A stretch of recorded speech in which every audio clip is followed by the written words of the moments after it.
welcome to Remake TV. I'm Jasmine Bowen, and you are watching The Elephant in the Room. We have a great episode for you today. We have two very special guests who are going to talk about pornography, and no, they're not porn stars, but they're going to talk about pornography in the media, how it's infiltrating families, and how a lot of families feel that they're trapped because of this and they have nowhere to go.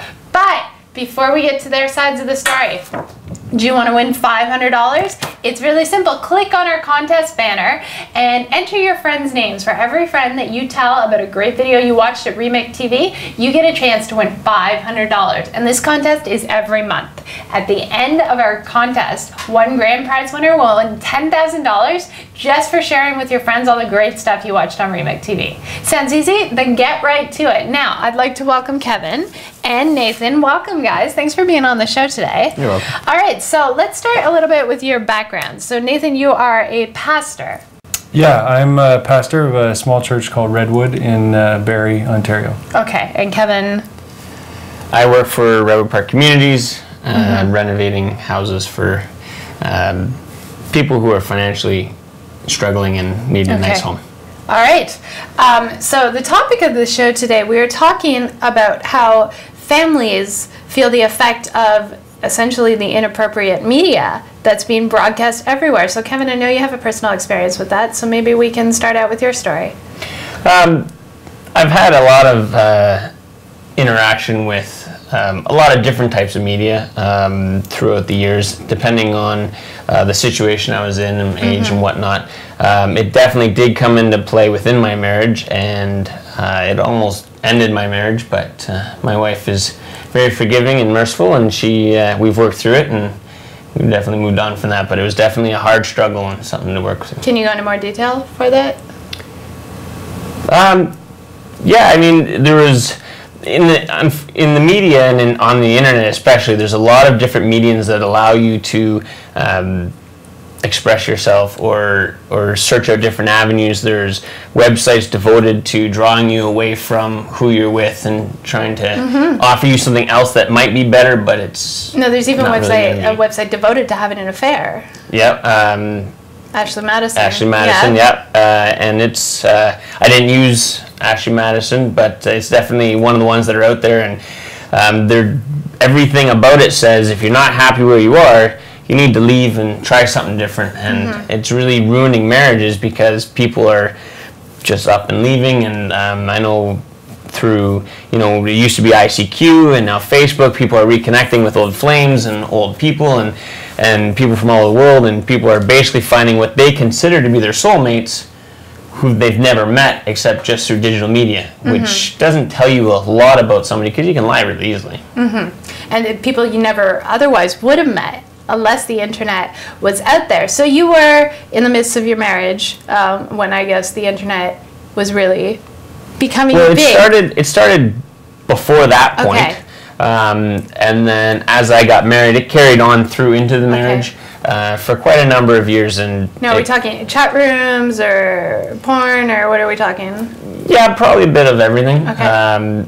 Just when you start to get into it, you get desensitized and you start to look for different ways and different things. And unfortunately, the way that it works is it just draws you in. And it basically, you tell yourself a lie that you need it. You need to chat with those people. You need to. I mean, there were people I chatted with that I didn't do anything wrong with, but I just felt this draw to the internet, which was drawing me away from my family. So I think that's actually. That's the point. That's probably one of the biggest, not dangers, but that's where it really gets you. Is what he just said there. I think that not really doing anything wrong. Okay. And I think you see that in a lot of what's happening with Facebook and with some of these other sites, is that people start there and they start, just having that conversation, with that old flame. I'm just checking in on them. I want to see where they're at. I want to see what happened and how has their life developed and all that kind of stuff. And there's nothing wrong with that, right? Except that those conversations, because of that anonymity, in a sense, sometimes because of that feeling like, well, it's not like we're going for coffee. Right. You know, we're just chatting. We're just chatting. But it's those conversations that continue to develop and develop and develop. Now, I know that, Nathan, you have a counseling background as well. So did you see a lot of this that started as simply as I'm not doing anything wrong? Oh, I got to be really honest with you. In counseling, almost every destructive behavior begins somewhere with I'm not doing anything wrong, and there really aren't. I mean, be it drug addiction, be it alcohol, whatever it is, it starts off simply. I don't think anybody wakes up in the morning one day and says, you know what I'm thinking today? Today I'm trashing my marriage. You know, I'm done. I'm trashing my marriage. I think what happens is you start you start with those innocent things, and then before long you're not on Facebook anymore. Right. Now you're on some of these other chat sites, and you're flirting, and you're, you know, because it's just harmless.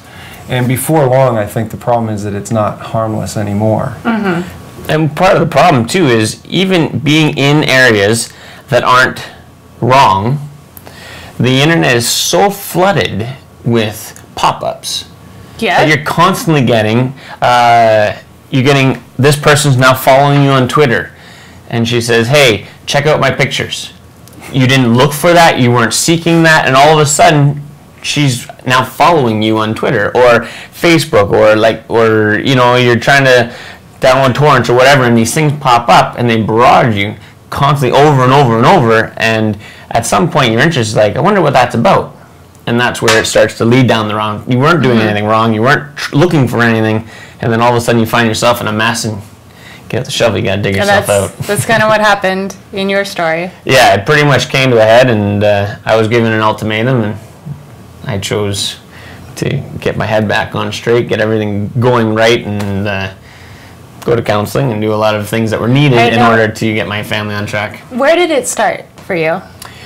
It started really young. Yeah. It started getting access to things I shouldn't have had access to. My parents had married and divorced a number of times, so there wasn't a stable family at all there, and that sort of became like a parent to me when I was younger. Okay. And then I didn't have any form of a religious negativity towards it growing up for most of my life, and then I became a Christian when I was 14, so I struggled for about 4 more years knowing it was wrong but still needing it. And then I met my wife and I knew it was even more wrong.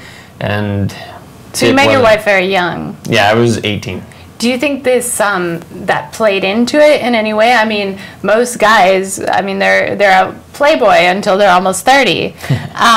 Do you think, and that's accepted in society as a normal behavior? Well, the problem is that whole entire genre, everything about it, all the raunchy movies that are made about it, all the everything around it is designed for the here and now, right now. There's no waiting, there's no building relationships, it's all done. And it gives you an improper expectation, because realistically women can't do what they do in those movies. Yeah. And they're not going, even if they could, they're not going to, just because you snapped your fingers and poof, they're naked and now you're doing whatever. That's not going to happen. So it's for some guys, they get really caught up in, well, why can't you do that? Okay. Well, and they shouldn't be able to. It's not healthy. I think that's another good point that I think it draws out further. The idea that it creates false expectations. I mean, porn is huge for that, right? Yes. I mean, porn is famous for creating these expectations. I mean, everything that you're looking at, everything you're watching is airbrushed, is, you know, for anybody who's ever done any kind of work making videos, you know that if you light it just right, I mean, everybody looks amazing, and if you put the right filters on the camera, it's all awesome, but it's not real life. And then on top of it, you add into it all the plastic surgery and all that type of stuff, and it's not real life. And I think that the same is true then when you take that into things like Facebook and you know, those types, even in those relationships, it's not real life. You know, when you're having a conversation with some old flame, it's escapism. That person doesn't have to wake up in the morning with you. They're not getting the kids off to school with you. You're not fighting over who left the toilet seat up. You're not fighting over, you know, she comes in the kitchen and catches you drinking out of the milk carton. You know, you're not having those fights. It's all fun and it's happy. And all of a sudden you think, boy, this is so easy. Why can't my current relationship be like this? Now the answer is because it's an illusion. Yeah. All right, and I think it's the same whether it's the sex that you in porn or whether it's the relationship aspect that you get in things like Facebook, and people are starting to find themselves cheating that way. Now, in some of the couples that you cancel, because you canceled for 12 years, right? Yeah. Did you see any of it as a result of perhaps young marriage? Because you met your wife very young, you got married very young. When society says go out and run around and be a playboy until you're 30, this is acceptable. So did you see anything as a result of that? You know, I have to be honest. For years, I've been involved working with youth and working with adults. Okay. And, you know, I have kind of a saying, is that I don't see a difference. Okay. There's the same number of immature adults as there are immature young people. You know, I'll be counseling, for example, I'll be counseling parents, and the mother is screaming at her daughter and calling her names, and I say, well, why'd you do that? And the mother will respond, well, she did it first. And I think, oh, okay, great. And so I think that, to be honest, I think that it doesn't really matter, especially with things like marriage. I think marriage, the issues surrounding marriage, they wait for you. They're just waiting for you to get married, and you can't really deal with them ahead of time. Okay. Because you can't deal with them until you're married. And then once you get married, now you have to. And so whether you've waited, I married a couple who they were both 50 years old before they got married for the first time. And 2 years later, I'm counseling them for all the same issues that I would counsel a 20-year-old couple that got married. You know, and I think sometimes with people who get married young, usually about 6, 7 years in, there's kind of this feeling like maybe I just want to be free again. Well, there's the famous 7-year itch, right? I want to be free again, and this belief that somehow that will make all my problems go away. But I haven't found anybody that. All right. Well, Kevin, do you think that if you had not gotten married so young, if you gotten married later, these problems would have gone away on their own with age? Oh no, they would have got worse. Okay. If I hadn't met my wife when I did, if I had gotten old enough to go to bars and gotten into that scene with the exposure that I had leading up to it and the unrealistic, because the bar is basically like a clothed version of porn. I mean, it's there's an like Nathan was saying, it's an unrealistic snapshot of what life might be. Sure, she moves that way now, but when she's not drunk, she's not doing that. So it's not realistic. So if I had been old enough to start going to bars, I probably would be in a really bad way right now. Getting married to Erin probably saved my life, and definitely from a relationship with God perspective, really helped to ground me and keep pulling me back to what I should be and the direction that I wanted to be going, as opposed to just killing myself down a bad road. I mean, obviously this affected your marriage, but you have children. Yep. Did it come into play with that too? It came into play after the first one, it came into play after the second one, and thankfully it hasn't really come into play after the twins, which were 5 years ago. Okay. So you feel that you're kind of rehabilitated and... Well, yes and no, because I am, but it's a daily struggle.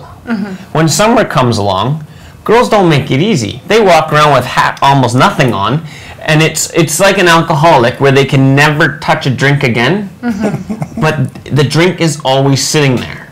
Walking by your window, going to the store.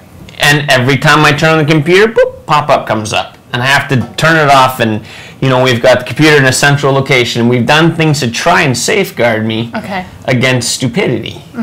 But it's not easy, because I mean, you've got the TV shows, and you've got ads, and you've got everything out there is constantly bombarding guys to leave what you've got because there's something better. But the grass is always green on the other side because it rains more, and it's not nicer. Nathan, hearing that and hearing Kevin say, it's like an alcoholic, do you feel from your perspective that it's like an addiction, like any other addiction? Well, I mean, as a counselor, yeah, there are cases of addiction. Okay. Is every person who looks at porn addicted to porn? No. Is everybody who goes on Facebook trying to find their old flames and hook up with them? No. It is interesting, the statistics. The American Association of Matrimonial Lawyers did a little survey of some of the cases they'd had, and I think it was the last 10 years, and 1 in 5 of the divorces had something to do with Facebook. Now, is that you know, a legitimate study, you know, a scientific study? No, but it is definitely intriguing. And definitely something that we kind of need to think about. But yeah, I think there's definitely an addiction element to it that needs to be kind of addressed. All right, well, we will be right back with Kevin and Nathan's stories and how the internet, pornography, or even summer is getting in and ruining marriages. So we will be right back. You are watching The Elephant in the Room. I'm Jasmine Bowen. This is Remake TV. Go get a drink of water, turn off those pop-ups, and check out the second half of this video.